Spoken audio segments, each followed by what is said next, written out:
चले तो रुक करते हैं खबरों का। बड़ी खबर आपको बता दें, मुंबई में ईडी की बड़ी कार्रवाई देखने को मिल रही है। उद्धव ठाकरे के करीबियों के ठिकानों पर छापेमारी लगातार जारी है ईडी की टीम की ओर से। विधायक रविंद्र वायकर के ठिकानों पर भी रेड जारी है। 7 जगहों पर ईडी की छापेमारी जारी है। रविंद्र वायकर के सहयोगियों के 7 ठिकानों पर भी छापेमारी लगातार जारी है। भूमि उपयोग की शर्तों में कथित रूप से हेराफेरी करके जोगेश्वरी में एक होटल के निर्माण के मामले में उद्धव गुट के नेता और विधायक रविंद्र वायकर और उनके सहयोगियों से संबंधित 7 जगहों पर ईडी की छापेमारी चल रही है। तो ये इस वक्त की बड़ी और अहम जानकारी हम आपको दे रहे हैं। ईडी की कार्रवाई लगातार जारी है। मुंबई में ईडी की बड़ी कार्रवाई देखने को मिली है। यहाँ पर उद्धव के करीबियों के ठिकाने पर छापेमारी की जा रही है। उद्धव ठाकरे के जितने भी करीबी है उनके ठिकानों पर छापेमारी लगातार जारी है। विधायक रविंद्र वायकर के ठिकानों पर भी छापेमारी लगातार चल रही है। 7 ऐसे अलग अलग जगह है जहां पर ईडी की टीम छापेमारी के लिए पहुंची है।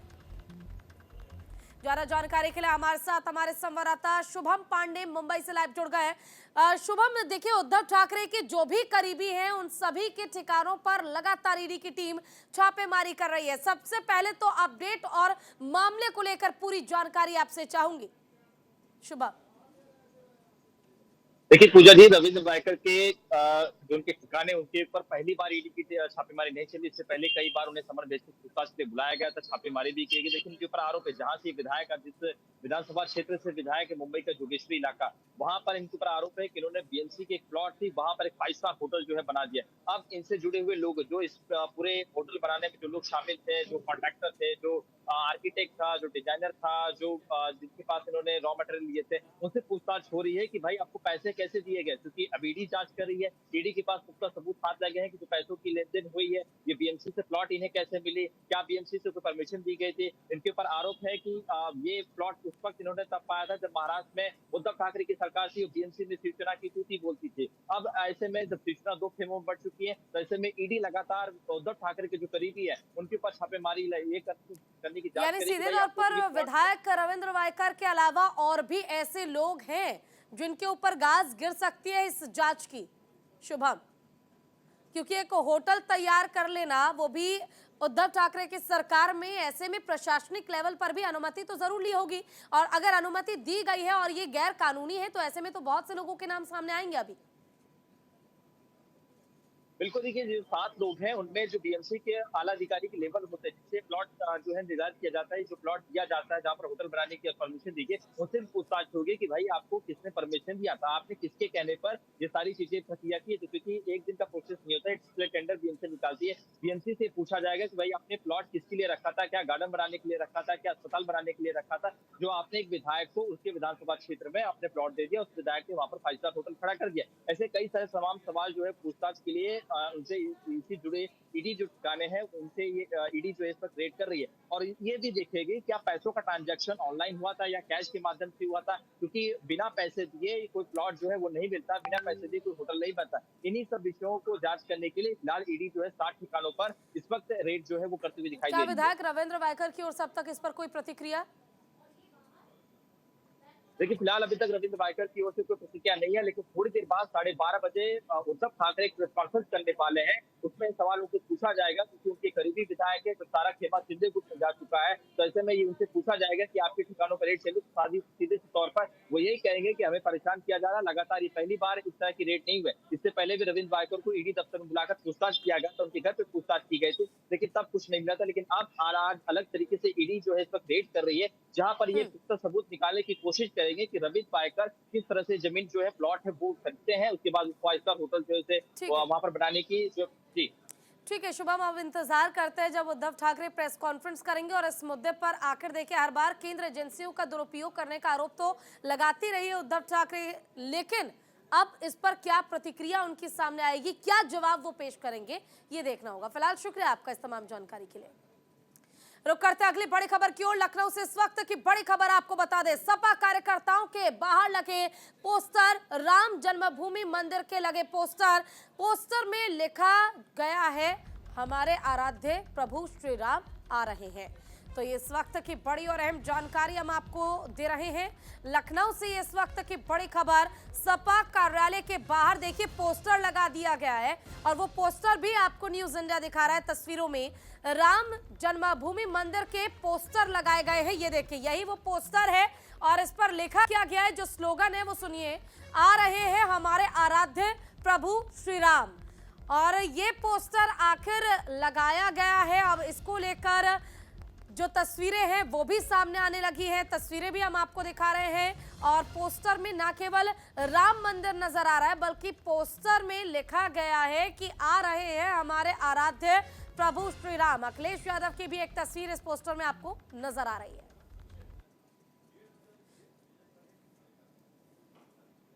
राम जी एक आदर्श पुरुष थे, वो राजा थे आदर्श, उन्होंने एक आदर्श कायम किया था, उनकी सब सम्मान करते हैं। अब उसको कोई अपना समझ ले कोई पार्टी, राम किसी के नहीं है, राम तो कण कण में है, सबके हैं। ये तो बता दो दिया है आपको कि हमारे भी वो श्रद्धे हैं, इसलिए यहाँ पार्टी ने लगाया है, हम लोग आदर करते हैं।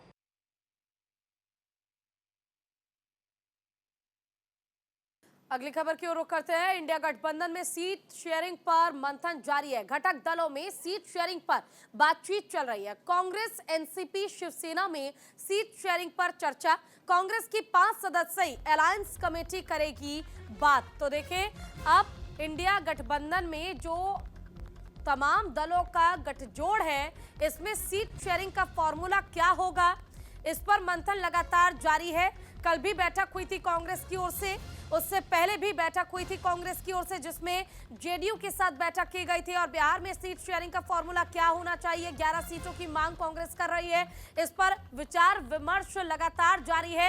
हालांकि अभी यह तय नहीं हो पाया कि बिहार में कांग्रेस को कितनी सीटें मिलेंगी, लेकिन पहले जानकारी जो निकल कर आई थी 6 सीटों की जानकारी थी, लेकिन 11 सीटों की मांग कांग्रेस कर रही है। लेकिन जेडीयू और आरजेडी 17-17 सीटों पर तो पूर्ण बैठक हम दिल्ली में आज बुला रहे हैं, कांग्रेस और शिवसेना, और अभी मुझे पता चला कि एनसीपी को भी बुलाया है। तो हम तीनों बैठेंगे। महाराष्ट्र में 3 प्रमुख पार्टी है और सीट शेयरिंग किस तरह से होना चाहिए महाराष्ट्र में, इस बारे में लगभग चर्चा होगी आज। अपनी जो बातें हैं या जो लिस्ट है, कौन कहाँ से लड़ सकते हैं, उस बारे में आप खुलकर चर्चा। बेसिकली महाराष्ट्र में कोई इस प्रकार से झगड़ा नहीं है, सबको मालूम है कौन कहाँ लड़ने जा रहा है। 1-2 सीट का कोई मतभेद हो सकते हैं, उसके ऊपर हम। चलिए, इसी पर ज्यादा जानकारी के लिए हमारे साथ हमारी संवाददाता कंचन कनौडिया जुड़ गई है। कंचन, सीट शेयरिंग को लेकर चिंतन और मंथन का दौर लगातार जारी है, कांग्रेस की ओर से लगातार बैठकें की जा रही हैं। सबसे बड़ा सवाल ये कि सीट शेयरिंग का जो फॉर्मूला इंडिया अलायंस, जिसमें सभी दल एक साथ पहुंचे हुए थे, चौथी बैठक जो हुई थी उसमें तय नहीं हो पाया कि आखिर सीट शेयरिंग का फॉर्मूला क्या होगा। तो क्या कांग्रेस की जो ये बाकी पार्टियों के साथ इंडिविजुअल बैठक चल रही है, इसमें सीट शेयरिंग का फॉर्मूला तय हो पाएगा, क्या लगता है?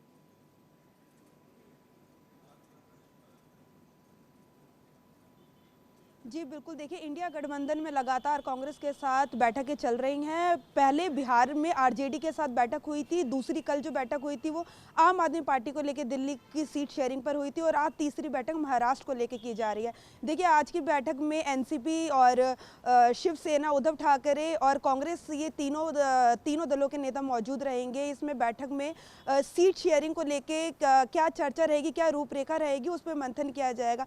देखिए लगातार शिवसेना की तरफ से सुनने में आ रहा है, चर्चाओं में है कि उन्होंने 2019 में 23 सीटों पे चुनाव लड़ा था और 19 सीटें जीती थी, हालांकि जिसमें शिंदे गुट में उनके एमपीज चले गए थे, लेकिन उनका अब दोबारा यही कहना है जो 2019 का फॉर्मूला था 23 सीटों का, उसी फॉर्मूले पे लेकर वो इस बार भी चुनाव लड़ेंगे और कम से कम 23 सीटों की मांग आज की बैठक में करेंगे। वहीं एनसीपी के नेता के सिटिंग एमपीज है 4। तो देखिए कांग्रेस पार्टी 2019 में केवल 1 पे ही अपनी जीत दर्ज करा पाई थी महाराष्ट्र में, और उसमें जिस सीट पे कराया था वो सीट पे उनके एमपी का देहांत हो गया था और वो सीट अभी खाली है। तो देखिए ऐसा माना जा रहा है कि 23 सीटों पे कांग्रेस की तरफ से निकल कर आ रहा है कि कांग्रेस 20 सीटों की मांग करेगी। टोटल लोकसभा सीटें जो है महाराष्ट्र में 48 है। यदि कांग्रेस 20 सीटों की मांग करती है और जिस प्रकार से उद्धव ठाकरे शिवसेना की तरफ से बयानबाजी हो रही है कि 23 सीटों की वो मांग करेंगे आज की बैठक में, तो देखिए 20 और 23 ये 43 सीटें हो जाती है। बची 7 सीटें, तो उसमें 4 में सिटिंग पे तो 4 सीटों पे एनसीपी के नेता शरद पवार पार्टी के एमपीज है। तो देखिए पूरा क्या गणित होगा, क्या नहीं होगा। जो अभी कांग्रेस ने इन बैठक इंडिया गठबंधन से बैठक से पहले अपनी इंटरनल बैठकें की थी, उसमें ये पूरा अपने अलग अलग राज्यों के प्रदेश अध्यक्षों से, प्रभारियों से बातचीत की थी, अपना एक अलग फॉर्मूला तय किया था। और वहीं अब शिवसेना उद्धव ठाकरे ग्रुप का कहना है कि हम 2019 के फॉर्मूले पे बात करेंगे, लेकिन कांग्रेस ने अपने एक नया फॉर्मूला निकाला है। उसी फॉर्मूले को लेके उनका पुराना फॉर्मूला और इनका नया फॉर्मूला, उस पर पूरा मंथन किया जाएगा। ये तीनों पार्टियां कहां कितनी सीटों पे एग्री करती हैं, क्या पूरा विचार विमर्श किया जाएगा कि उनके सिटिंग एमपीस इतने थे।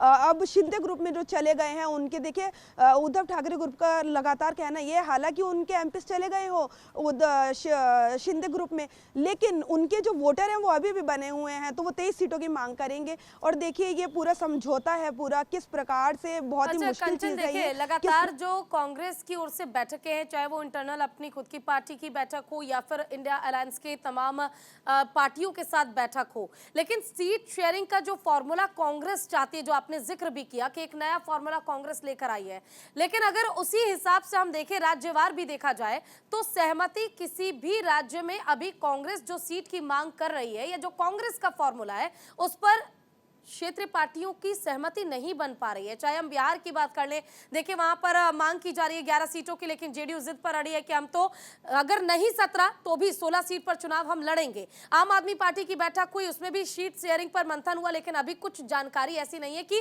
कितने सीट दिए जाएंगे कांग्रेस को। तो मंथन और चिंतन तो किया जा रहा है, लेकिन बैठक का जो एक परिणाम निकलना चाहिए, सीट पर जो फॉर्मूला तय हो जाना चाहिए, वो अभी तक नहीं हो पा रहा है।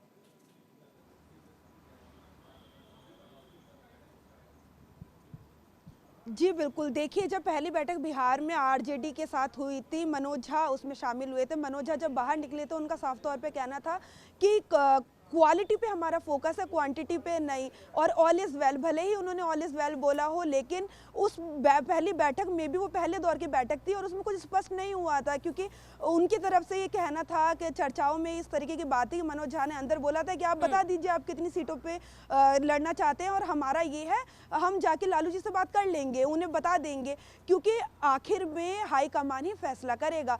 इनके प्रतिनिधि भेजे जा रहे हैं पार्टियों के, आज भी जो आएंगे, सुप्रिया सुले आएंगी और एनसीपी से, और जयंत पाटिल आएंगे, इधर से कांग्रेस से वर्षा गायकवाड़ होंगी, अशोक चौहान होंगे, ये सब भले ही आएंगे ज़रूर, लेकिन आखिर में जो फैसला होगा सीट शेयरिंग को लेकर, वो हाईकमान ही तय करेगा कि क्या होगा। उद्धव ठाकरे तय करेंगे, उधर शरद पवार तय करेंगे, इधर कांग्रेस तय करेगी क्या होगा। ये अभी बस औपचारिक रूप से बैठकें हो रही है, मंथन किया जा रहा है कि आप बता दीजिए आपकी कितनी सीटें हैं, और हमारी बैठकों का दौर जारी है, लेकिन परिणाम क्या होगा, आखिर ये फंसा हुआ पेच किस तरह से कांग्रेस निकालेगी, ये सबसे बड़ा सवाल है कि आखिर सीट शेयरिंग पर इंडिया अलायंस का फैसला क्या होगा। फिलहाल आपका शुक्रिया तमाम जानकारी के लिए।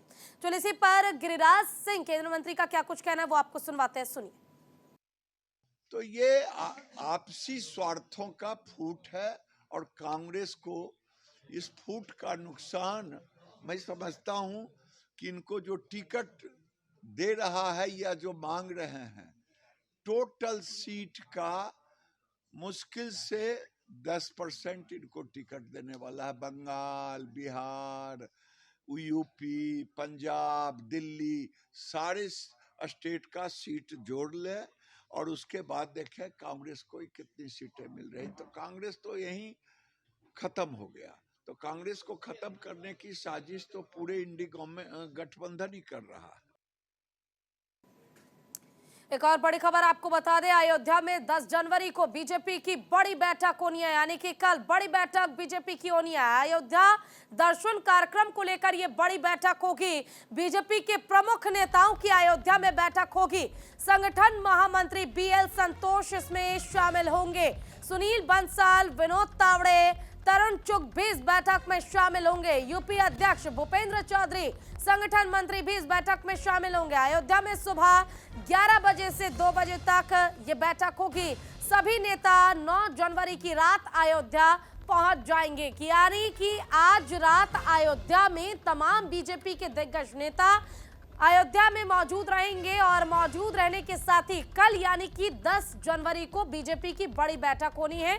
अयोध्या में ये बैठक इसलिए भी महत्वपूर्ण क्योंकि 22 जनवरी को रामलला की प्राण प्रतिष्ठा और उससे पहले दर्शन कार्यक्रम को लेकर आखिर रोड मैप क्या होना चाहिए, इस पर चिंतन मंथन किया जाएगा। किस तरह से कार्यक्रम होना चाहिए, सुरक्षा के लिहाज से क्या चीजें होनी अभी बाकी है, क्या चीजें हो चुकी है। ये देखिए, हम आपको राम मंदिर की नई तस्वीरें दिखा रहे हैं आपके टीवी स्क्रीन पर। गौर से जरा इस तस्वीर को आप देख लीजिए, क्योंकि यही है वो मंदिर जिसका इंतजार आपने 500 साल तक किया है। यही वो मंदिर है जहां प्रभु श्री राम आएंगे। देखिए, संकट मोचन हनुमान जी की मूर्ति लगाई गई है, गरुड़ पुराण जी की मूर्ति लगाई गई है यहाँ पर, और साथ ही ये अंदर का जो स्ट्रक्चर है मंदिर का वो हम आपको दिखा रहे हैं। किस तरह से एक एक कलाकृति साफ यहाँ पर आपको दिख सकती है। काफी खूबसूरत ये राम मंदिर। ये देखिए, जटायु की भी जो मूर्ति है, जो स्टैचू है वो लगाया गया है यहाँ पर।